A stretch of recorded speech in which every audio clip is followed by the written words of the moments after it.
Praise the lord. మీ అందరికి శుభవార్త. మరొకసారి బైబిల్ క్విజ్ ద్వారా మీ ముందుకి రాబోతున్నాం. కాకినాడలోని కాంతి టెలివిజన్ వారు నిర్వహిస్తున్న మెగా యూత్ ఫెస్ట్ కి మిమ్మల్ని అందరినీ ప్రేమతో ఆహ్వానిస్తున్నాం.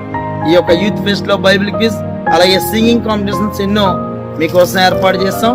ఈ యొక్క యూత్ ఫెస్ట్ కాకినాడలోని ఫ్యాబిన్ కన్వెన్షన్ హాల్లో అనగా కులై చెరువు పార్క్ పక్కన ఆగస్టు 21 ఉదయం 9 గంటలకు ప్రారంభమవుతుంది. ఈ యొక్క కార్యక్రమంలో బైబిల్ క్విజ్ అనగా ఎస్తేరు గ్రంథం మీద క్విజ్ ఏర్పాటు చేస్తాం. దీనికి రిజిస్ట్రేషన్ చేయించుకోవాల్సిన అవసరం ఉంది. ఆగస్టు 18వ తారీఖున రిజిస్ట్రేషన్ యొక్క చివరి తేదీ కాబట్టి త్వరపడండి. ఈ యొక్క క్విజ్ లో ఎన్నో బహుమతులు, ఇంచుమించు 40 క్యాష్ బహుమతులు మీకోసం ఎదురు చూస్తూ ఉన్నాయి. వాటిని పొందుకోవడానికి సిద్ధపడండి. ప్రయత్నించి ఓడిపోండి కానీ ప్రయత్నించడంలో ఓడిపోవద్దు. All the best.